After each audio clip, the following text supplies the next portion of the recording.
Good afternoon, viewers. Welcome back to another edition of the Regional Review. My name is Enzo Amuele, the correspondent for Namibia Media Holdings. It's yet another Thursday where we share brief news with you from the Central North. Today is World Bartender Day, and bartenders are our favorite people when we are out at night. Fire.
Viewers, first up in our news, the CEO of Chiwarongo Municipality has addressed the issue of the potholes in the town. Moses Matai says that the potholes will not be fixed at the moment because of the rainy season. The potholes will only be fixed during the dry season. He also mentioned that the council will definitely look into the potholes that are really dangerous for the vehicles, and it will be repaired and addressed immediately.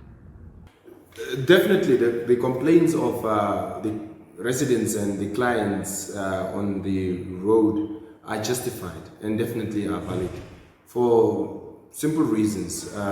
Number one, it is a seasonal issue where we currently are receiving quite a lot of rainfall, and with that, the roads will definitely be affected. And repairing them right now would actually be a decision that we have to take whether it is appropriate or not. And I think the answer is obvious. It's not appropriate for us to actually repair the roads right now. We actually wait for the dry season so that we can be able to patch up and repair potholes across the town. The fortunate part is that what we usually do at the moment or in current situations is that we would just patch up with gravel or just to close off potholes. But where there are, huge potholes, we will definitely attend to it immediately, where it has got ramifications for motor vehicle drivers and also road users. So at the moment, I think it's common cause that the complaints will come in. It's common cause that it's definitely that time of the year that rainfall will always, have a disturbance on our roads, and most definitely, it's just something that we have to bear for now until we reach into the dry season. But we are busy, rectifying the situation temporarily until we can get to the dry season. We hope that the residents of Chiwarongo remain calm and patient as the town council tries and fix the potholes around town. Next up in our news, a boy aged 10 drowned on Friday the 18th of February at a dam behind Acacia Park in Chiwarongo. The boy was allegedly swimming with other 4 boys, and he slipped and fell into the deep side of the pool. His next of kin has been informed, and we also caught up with the Chief of Emergency Services in Chiwarongo, Daniel Pavada, who will explain to us how the incident happened. Yeah, the comment is the boys used to swim in that dam behind the crocodile range. Yes, sir. It's an usual thing for the children. Where there is water, they want to play. Yes. It seems to me it's a usual thing that after school they go there and play. Mm-hmm. What happens is what they do is they take a rope with. Mm-hmm. I did not meet check how long was the rope that they usually use. Yes. But they tie each other with the rope. So what happens is the boy who's going into the water is been tied with the rope in the middle of on his stomach, something like that. Yes. Then he jumped into the water and he swim. And then they pull him out. And then the next guy, seems to me, the next guy is being tied by the rope, and then he jumps into the water, and then he swims, he goes out. That is the principle that they're using. Yes, I see. Yeah. Now, what happens is this one, that specific day, Yes, sir. this boy, the victim, after school, he went home. Seems to me there was nobody at home. Or there were people at home, but he was not. He didn't want to be seen that he's going to be swim. Yes. So what he did is he threw his school bag. Now that is under correction. That is what I heard. Right, yes, sir. No problem. Okay, his school bag just at the back of their house, from the backyard, from the back house. And then he threw his school bag at the back of their house, into their house, just into their house yard. Yes. And then he ran to the other kids where they are swimming, where they used to swim. Oh. Yeah. So what happens is now to the event, they tied a young boy, the younger one, in with the same rope, the same principle. Well, the police have urged the parents around Otjiwarongo to monitor the movement of their children to avoid such incidents. Next up in our news, Grootfontein Council sworn in its new council members on Thursday on 17 February with Talita Garises as the town's new mayor. This comes after two previous swearing-in ceremonies were derailed by disagreement among the town's leaders. And Elizabeth Castwood is the new chairperson of the management committee, and Vickers Jacobs and Miss Victor Shanchuka were elected as members of the community. The Otjozundjupa Regional Council also attended the event. However, the mayor and the new council members who were sworn in last week, Thursday, were suspended on Monday by the district executive committee, and the SWAPO regional coordinator says it disregards the decision to suspend the mayor and other SWAPO members as null and void.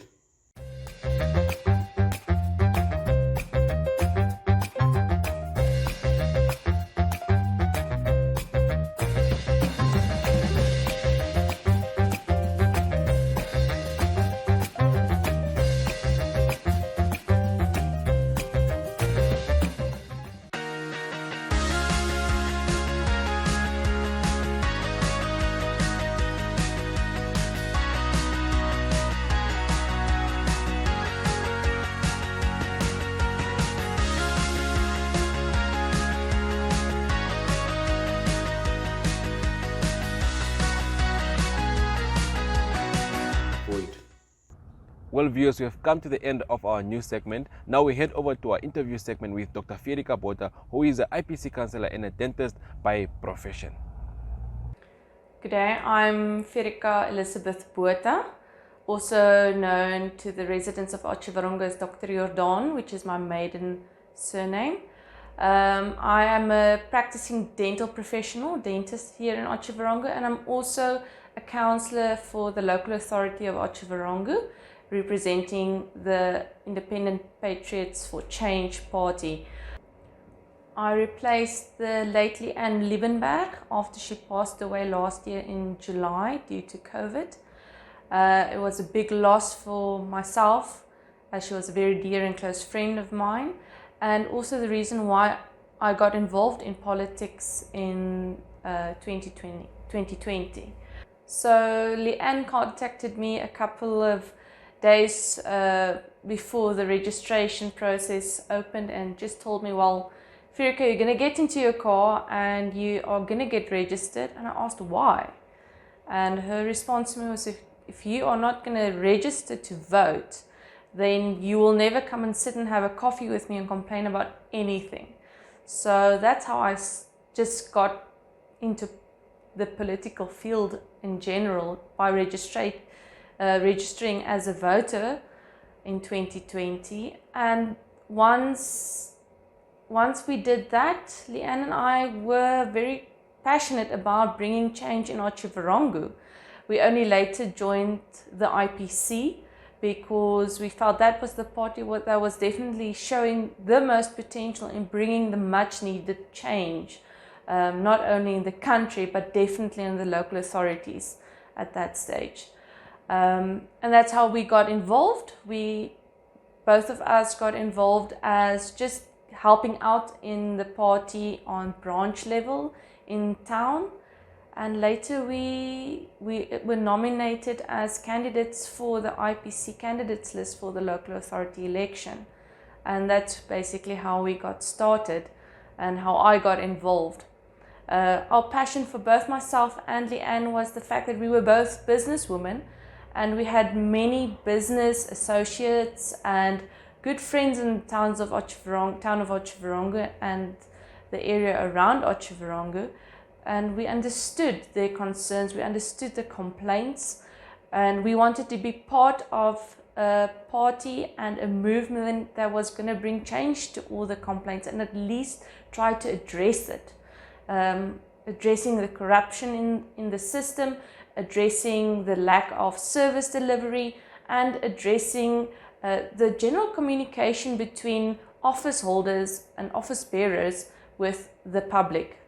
Of course, that's a bit difficult in the long run, and for us as business owners, like I've mentioned, I am a dentist by profession, and Leanne was a businesswoman by profession. So it was difficult to juggle our political careers together with having to attend the political arena. Not having a lot of experience in it, we were learning as we were going. And so that's how I got involved in it. Once we got a single seat in the local authority after the elections for IPC, Leanne was the number one candidate for IPC, and thus she was sworn in as the IPC councillor in that December after the elections. She did phenomenally well. With her business mind, she could completely relate to the residents of Otjiwarongo.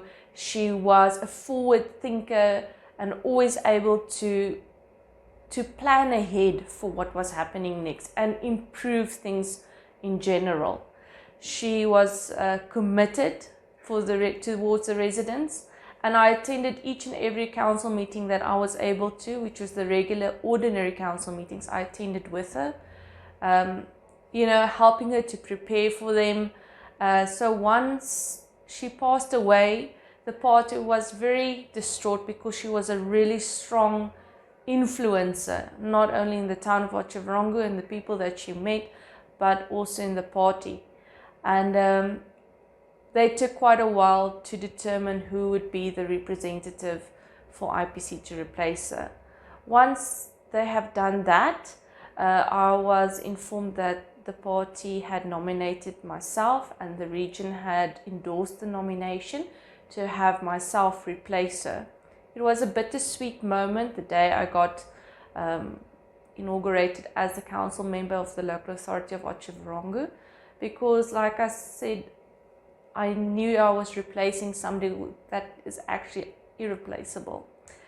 And yes, so that's how I got started, that's how I got involved, and that's how the local authority of Otjiwarongo became part of my everyday life, not only as a businesswoman, a professional dentist, but also as an activist and a community member of Otjiwarongo.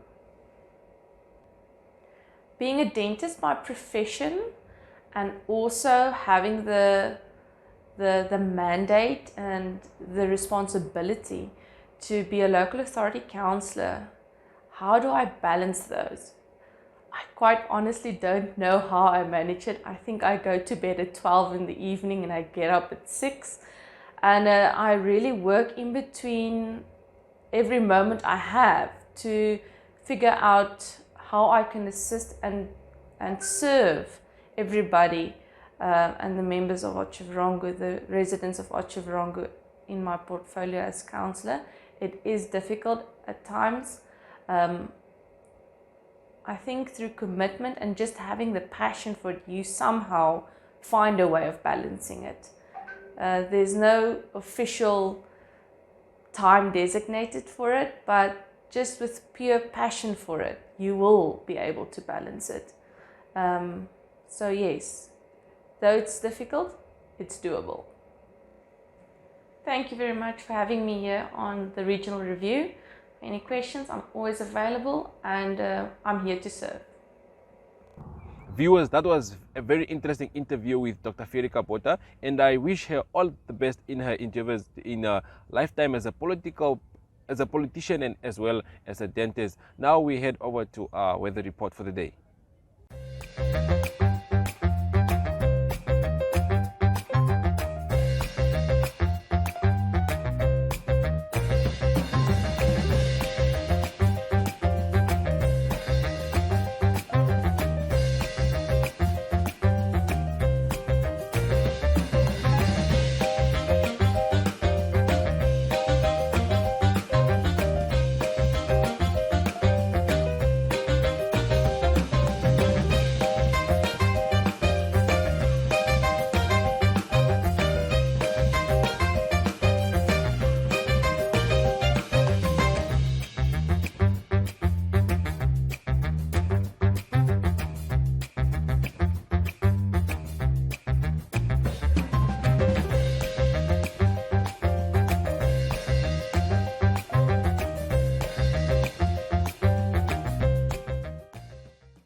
Well, viewers, we have come to the end of our broadcast here today for the regional review in the Central North. I hope you guys tune in again next week, Thursday, same time, and obviously a different place with different news. And if you guys have anything newsworthy, do not hesitate to contact me at enzo@myzone.com.na. Cut. Yes.